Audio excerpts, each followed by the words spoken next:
Good afternoon, everybody. I am glad to open our meeting. It has now become a tradition. I'm Giorgio, the president of Club degli Orafi. Dr. Trenti is here with me. She is responsible for the research office of Intesa Sanpaolo, and then the past president of Lombardi Vendorafa, Mr. Ungarelli.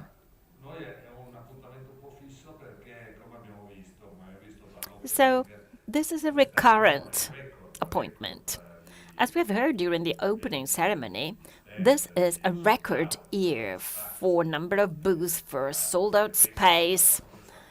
It is a real record since 1954, when the first fair took place. So we have to understand the figures in detail, and this is our contribution. We would like to provide you with the market trends. We would like to tell you about the figures that produce this result. And Dr. Trenti is figures in person. So I would like to leave the floor straight away to our two speakers, who will illustrate their figures with their interesting graphs. Thank you very much, President. Yes, as you rightly said, this has become a tradition.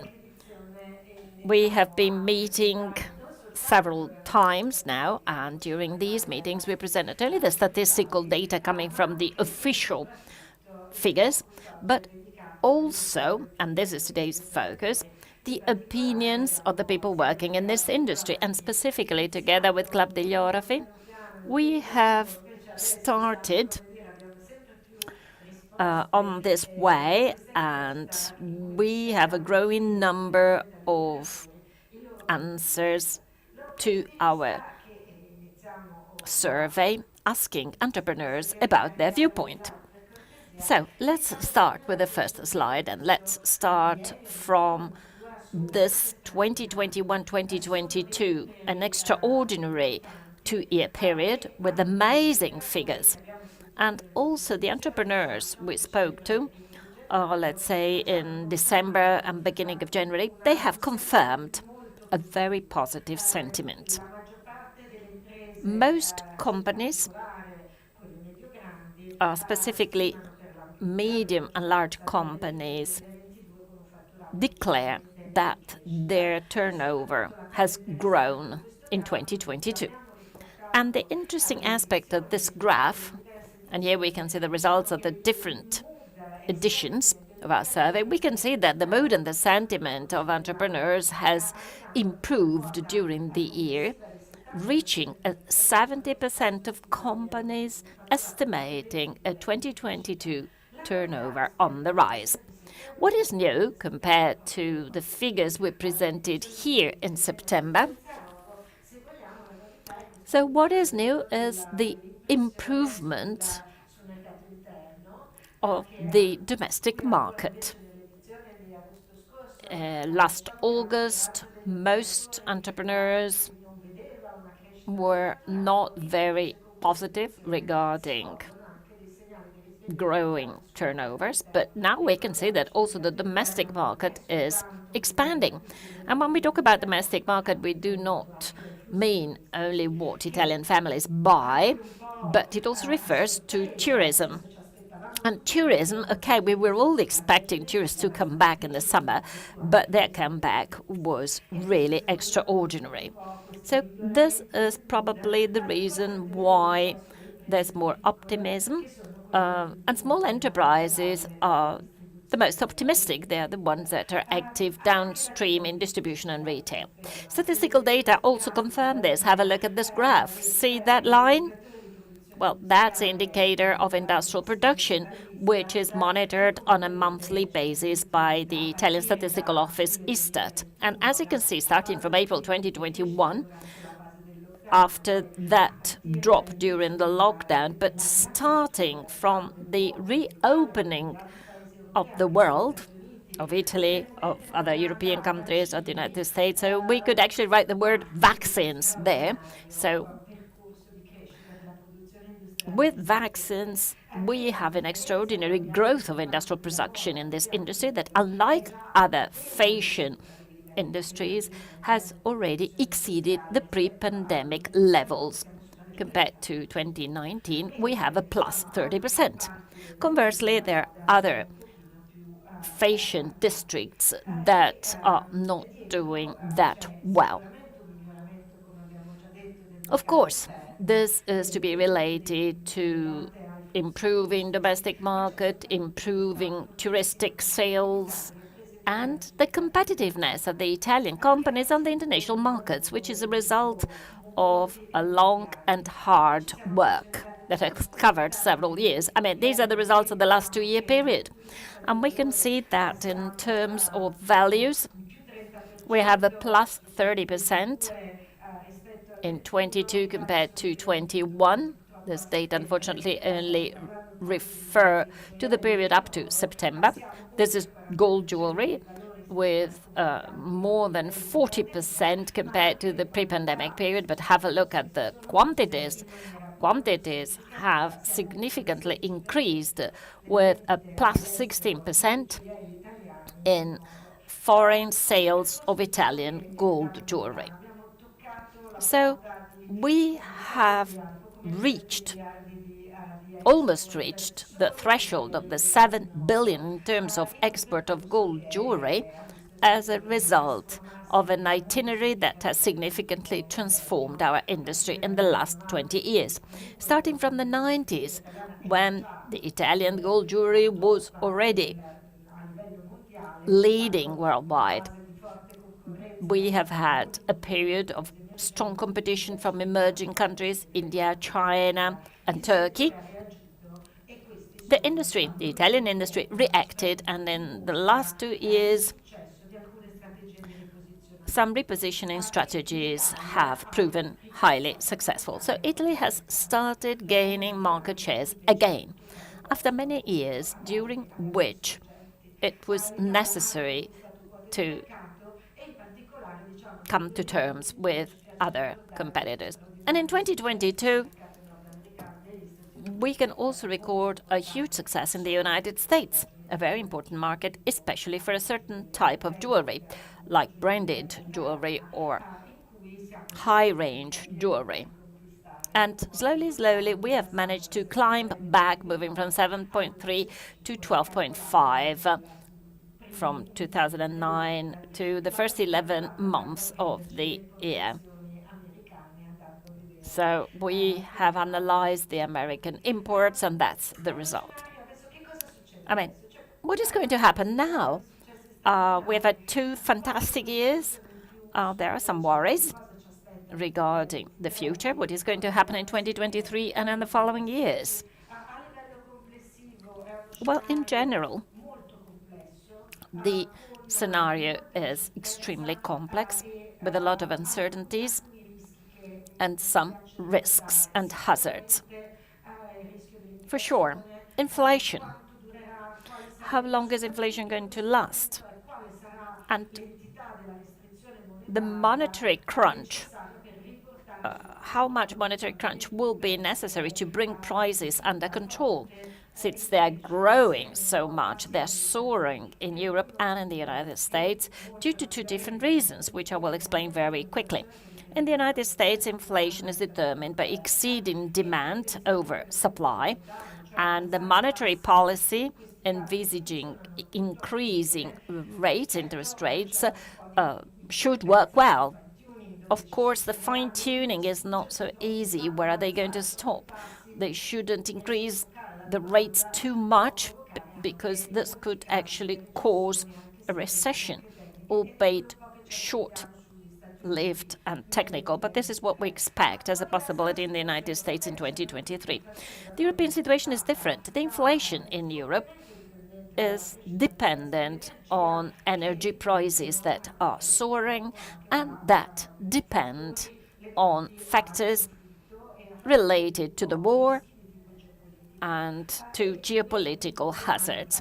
So the real question mark for Europe is the European Central Bank can pursue the very same policy as the Fed, trying to keep the inflation under control. But how will the war develop?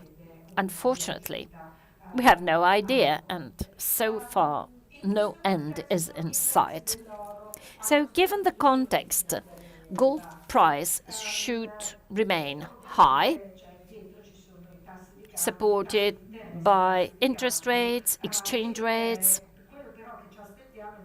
and we expect a high price for gold and a lot of volatility during the year. These are the average data. So if we talk about high prices, these will last in 23 and 24 on average. The situation could be favorable for the euro because following the devaluation in 22, there could be a recovery. And this is represented by the green dots.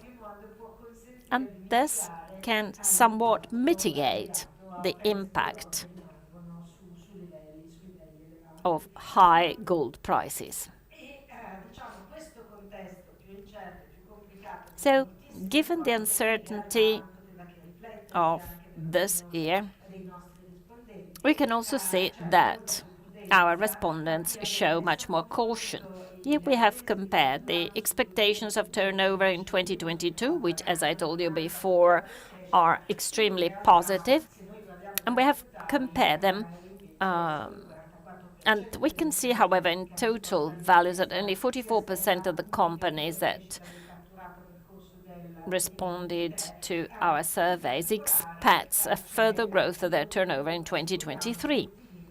And there is more optimism, once again, as far as foreign markets are concerned, whereas the domestic market is perceived as weak given the inflation, given the high prices that families will have to pay for food and energy. And this could actually cause some issues for luxury items like jewelry. So, if we want to analyze results from a different perspective, we can see that most entrepreneurs do not expect another increase in 23, but the largest companies, the ones exporting the big part of their production, still believe that they will grow on international markets. We have also tried to go into greater detail, asking entrepreneurs which are the most significant opportunities that could emerge in 2023, such a complicated year. And the best opportunity, but I believe that this is the wish of all of us, so the best opportunity is the resolution of the conflict in Ukraine that could bring some positive repercussions on the economy at large. In 2023, we expect an improvement in terms of mobility and international flows. China is still an unknown, and there is also, amongst the different others, a potential resolution of the pandemic in China. So entrepreneurs expect improvements predominantly from the end of the conflict and the resumption of international tourism. Small enterprises have more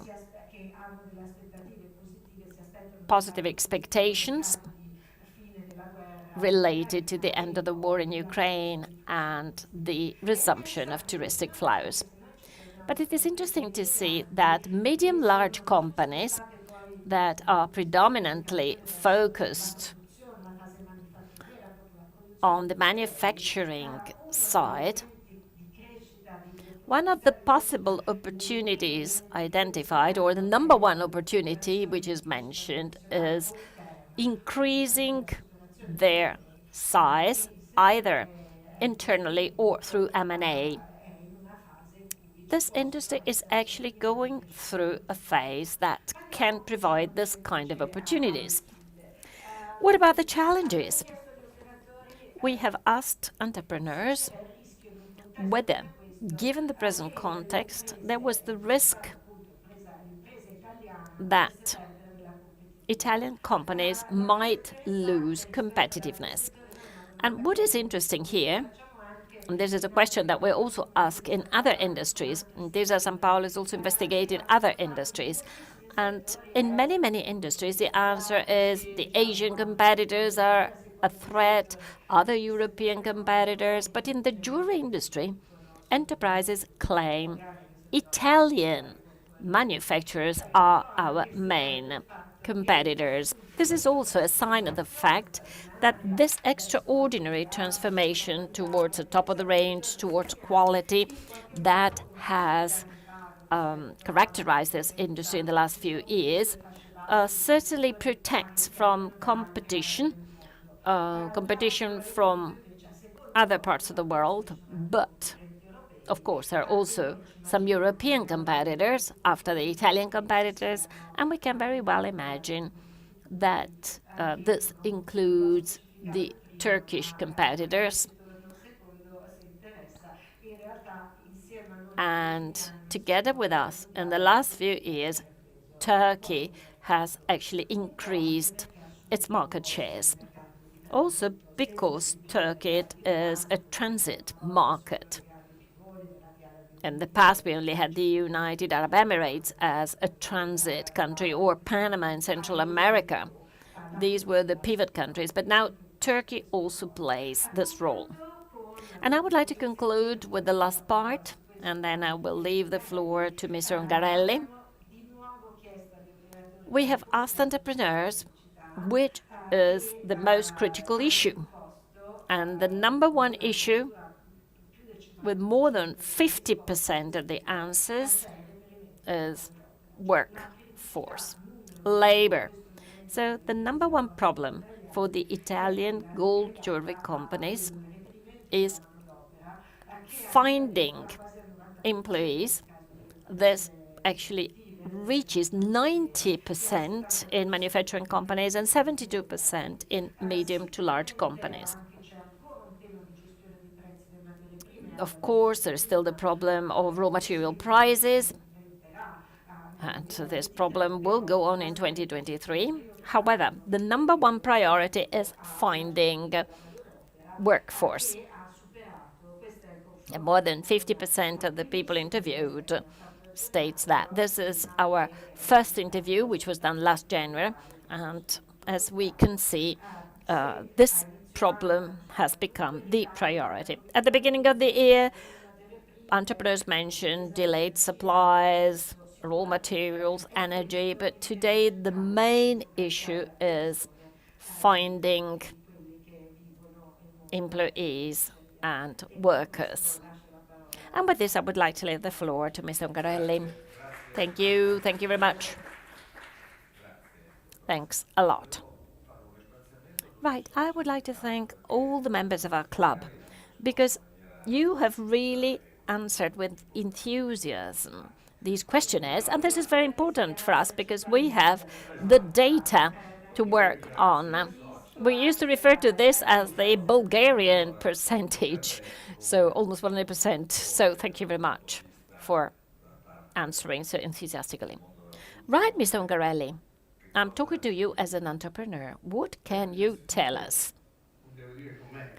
Well, first of all, let me describe the world we are part of, the world that we can see in all its shine here today. Just like Mr. Cagnoni, the president of the fair, said at the opening ceremony, this fair has reached maximum attendance. This means that there is a production system showing what they do, a European production, to say that this industry in 2022 has emitted extremely positive signals. These positive signals are present also for 2023. And it is the world of gold jewelry companies. Figures are always extremely variable, but we're talking about 7,400 companies. Almost 30,000 is the headcount. And the problem of labor truly is a critical element today. Human capital is the problem. So if we make a comparison with the most recent data, we can see that the number of companies in our industry in 2022 has decreased by 0.5%, but the headcount has gone up by 5%. And this is a signal, a very positive signal, because that worry that was so clear in the whole production system, the worry about the attractiveness of our industry is something that must be seriously considered not only by companies, but by all those components that have resulted in this fair so well organized, and those figures that are highly significant, even though they do not cover the whole 2022, but they already give us very positive indications. So, undoubtedly, this industry, and of course I was talking about gold jewelry, and the Club degli Orafi in 1997 organized an event. During this event, statistical data were recorded about the companies at that time, and there were 10,032 companies at that time. Now we have 7,400. 47,500 was the head count. Now we have 30,000. Well, it is clear that the transformation of the manufacturing scenario has changed significantly. Companies have invested. They have bought technology. They have increased their production with a lower number of employees. But the structure at that time was predominantly artisanal. And artisanal companies were numerous, and they had a very low headcount, 4, 5, 8 employees per company. Well, this scenario, which, I mean, we're talking about those 7,500 companies in our industry.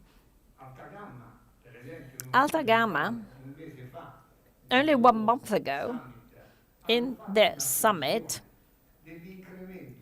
had forecasted the growth of the top of the range for 2023 and in 2030, envisaging a significant growth for branded jewelry. Brands have certainly been present on the market in a progressive way. If we compare 97 with present time, well, I remember that at that time in 1997, we were starting talking about brands. We were saying that markets were appreciating brands. Now it is clear that, and Alta Gamma debated this 1 month ago, but also the figures that we have just heard, and if we look at them into detail, we can see that we are producing more. And we're also producing more for the high range. The top of the range is growing in our country. A few months ago, Bulgari, the largest manufacturing maison in Europe, declared that they're going to double their manufacturing facilities. They got 700 people working there, and they're going to double that in the next few years. Cartier Turin is organizing one of the largest manufacturing sites in Italy. The Valenza manufacturing district has also transformed and brands are the protagonists. So the market is actually changing. This market was unbranded in the past, with an 80% of unbranded jewels in 1997 worldwide. But the present situation is totally different, with brands representing 55% of sales worldwide, with a growth that Alta Gamma indicators claim will also increase until 2030. What does this mean? Well, in a country like ours, with the manufacturing scenario, both at artisanal and at industrial level, we will have more product demand. Product demand means that the brands will be placed and organized to answer these questions. But I'm also talking about the small and medium enterprises that are important for famous brands as suppliers. Talking about export, I mean, we have already debated this several times. There are destination countries which are not huge markets, where customers buy huge quantities. We're talking about countries where brands bring their production for further distribution all over the world. So luxury items show an upward trend. This has significantly affected the manufacturing structure of the Italian production system. And it is not by chance that the production sites of brands interface also with local entities, i.e. artisanal companies, talking about the Valenza district, for instance. And the transformation is ongoing. Artisanal companies that used to be small and medium enterprises, and in most cases family-owned and managed, are now working in synergy and on behalf of brands, and they have to conform to the logics and rules of brands. Brands have fundamental values which have become rules: ethical values, sustainability, transparency, social accountability, social responsibility. And of course, this means working together with the added value of artisanal manufacturing, which is one of the elements through which our industry and our country are known and recognized. This is a made in Italy, the well-made item that has an added value all over the world and that has allowed us to recover our position. Minister Giorgio, who was also present at the opening ceremony of this edition of Vicenza Oro, during the Alta Gamma meeting, made the following statement: we must not only safeguard and protect, but we must allow our national champions to grow, and we must allow our value chains of excellence to grow. In other words, we have to enhance the Made in Italy brand. And this can be done also through training and education. And this morning, the minister said that they are exploring the possibility of having a denomination of origin also to jewels, in a way that's the possibility to safeguard them. I mean, the Made in Italy brand has an extraordinary value, and an evolution is ongoing, and we have to understand that Made in Italy, produced by Cartier, Louis Vuitton or Chaumet in Italy, still is made in Italy. But it is branded by a non-Italian brand. So we need to overcome nationalistic barriers, and we should be proud of being in Europe. I mean, our country has got the culture, the manufacturing skills, and the artisanal skills, and this is part of a heritage which is no longer only Italian, but which is part of a context, because in the top of the range of jewelry, we need to recognize that our French cousins have been very capable of adding that extra value and that quality content, bringing it worldwide. And they're doing that still today. So Italy is confirming its leadership as a supplier to the most important international companies in the luxury industry, and still is a strong player in the unbranded industry. Well, I believe that the number one problem is the lack of workforce. Growing demand will ask for more production, and more production will have some critical issues with the human capital. Human capital plays a fundamental role for the development of the future system of gold jewelry companies in our country. And therefore, we need to talk about this and we need to launch initiatives. Actually, there are already some initiatives, because after the pandemic, the recovery and the figures that we have just heard from Dr. Trenti, well, this does not happen by chance. Entrepreneurs were able to restart a production system that has recovered the previous values and is actually doing more. But to do more, they need more labor, they need more competence, so specialized labor as well. I found something really interesting regarding a research that was made by Alta Gamma in 2019.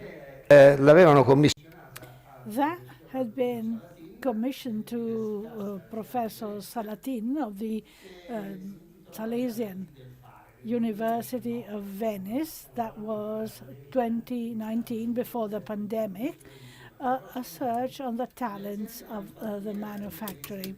And he stated in the coming years, starting from the excellent companies, and there we are, most probably there will be a gap in the labor force.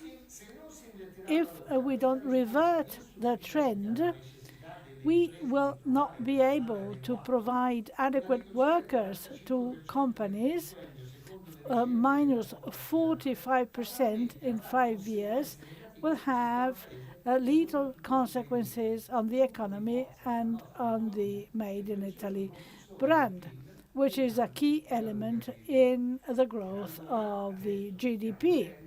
That was 2019, and we see that there are very clear signs to that. What are the elements? We heard of also earlier this morning, where you offer good jobs in a world where work and finding employment is difficult. Young people are not adequately reacting. Why? Because the manufacturing industry have been considered too humbled or too difficult. So the social elevator pushed families to look better jobs for their children, and also studying at the university. That was a time of transition for small companies, family-owned companies. They could continue only with the work of their children.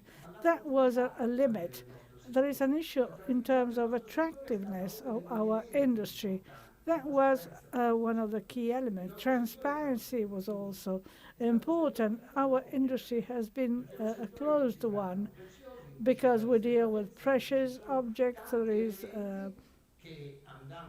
an issue of confidentiality, that indeed implied a lack of transparency in the numbers.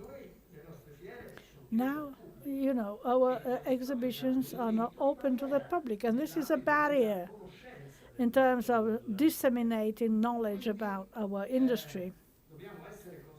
We have to be aware of that. The attractiveness of our world has been penalized. I come from Valenza. It's a small town.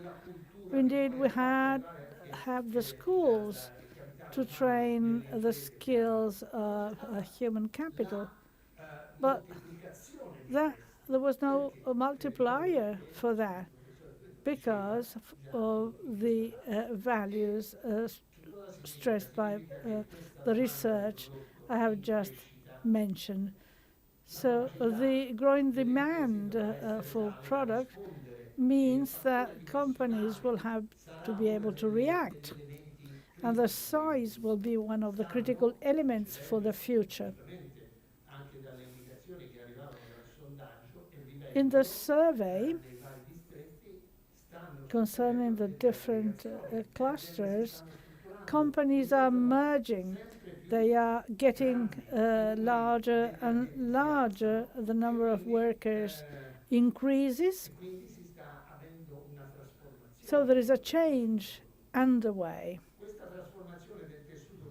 That change in the production structure will have to imply a higher attractivity to be appealing to new generations, because the generation change will be one of the factors which could have a negative impact. What is being done? Indeed, the trade school is a very good system. They have been able to respond to the need of companies. Last but not least, the initiative carried out together with Bulgaria to set up in-house training center in Bulgaria. There is a foundation called Intelligent Hands, involving 50 companies to spread awareness and to make the industry more attractive. I'm happy that an initiative has been presented by Orafi, IEG, and the province of Vicenza have launched in this exhibition by involving young persons from the clusters of Valenza, Arezzo, and Vicenza to visit this trade fair. So the trade fair is now open. A positive contamination is happening. We should show to our young persons what we are. They should hear family stories. They see companies closing, but the true heritage of our industry is here. It means meeting the entrepreneurs. And the initiative is indeed a very good initiative. That way, young people have the opportunity to meet this fascinating world, one which is very involving. They see that it is interesting and beautiful. Communicating this is essential. Otherwise, we are just numbers, and young people cannot talk with numbers. We should be able to convince them that you can live in this world, you can stick to its rules, you can have labor contracts, careers, wages. These are key elements that they should learn about. So this world should be opened up to them. Similar worlds in Italy made giant steps in terms of communication. Think of the food sector. We have MasterChef-like programs 20 times a day. Indeed, we cannot repeat what others did, but still involving the new generation so that they can experience this wonderful world is necessary and possible.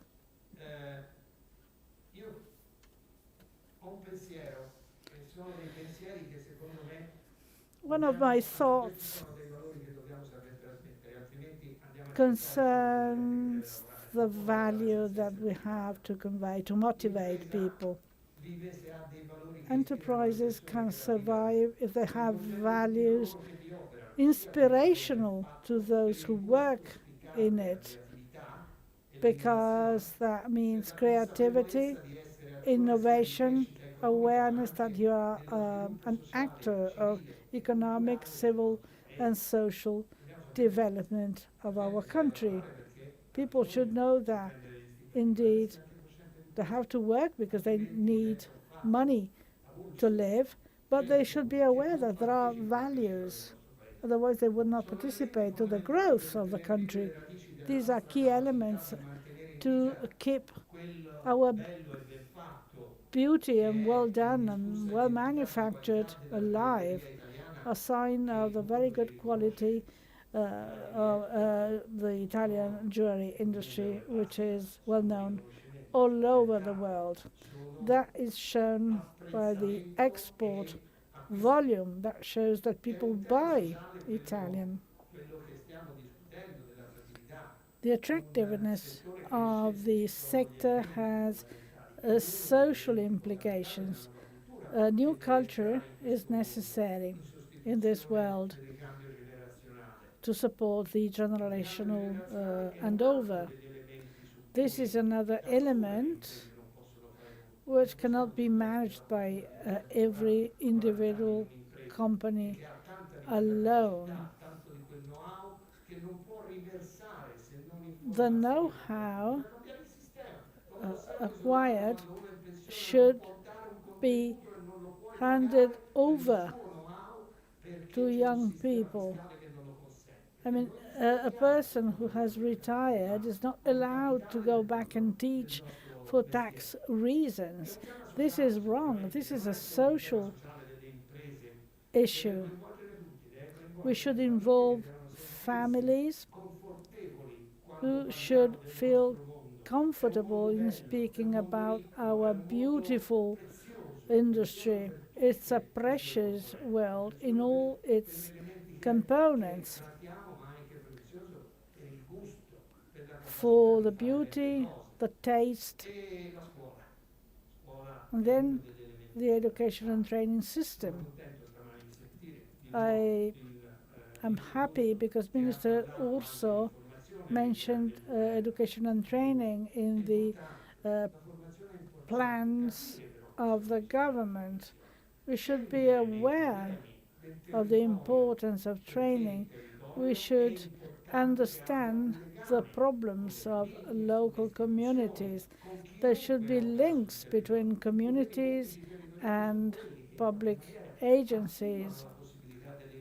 Communities are those who can support companies. We should guarantee young people the certainty that they can have a job that they like.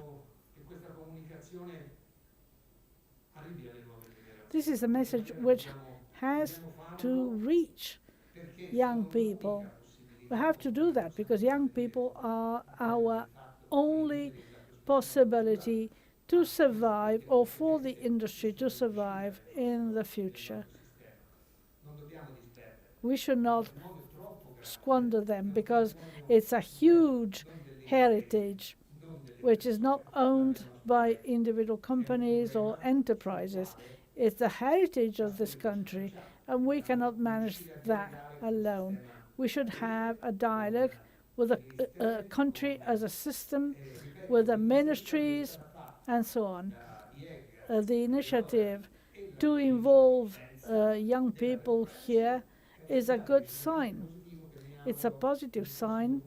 I hope I can see that very same signal in many other production clusters.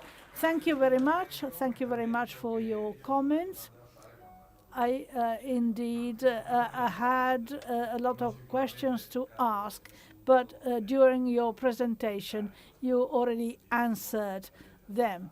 So this is a wonderful world. Young people are not aware of that. They should be able to see that this is a fascinating world. Indeed, I understand that many families hope that their kids get a university degree, and they are not thinking of other opportunities. Indeed, training is good, but we should have young people who are willing to do that. And that can be done by explaining that this world is beautiful. So thank you very much. Thank you, Augusto. Thank you very much, Mrs. Trenti. I think that we gave very important and interesting messages. So let's continue and see you. Hooray for Italy.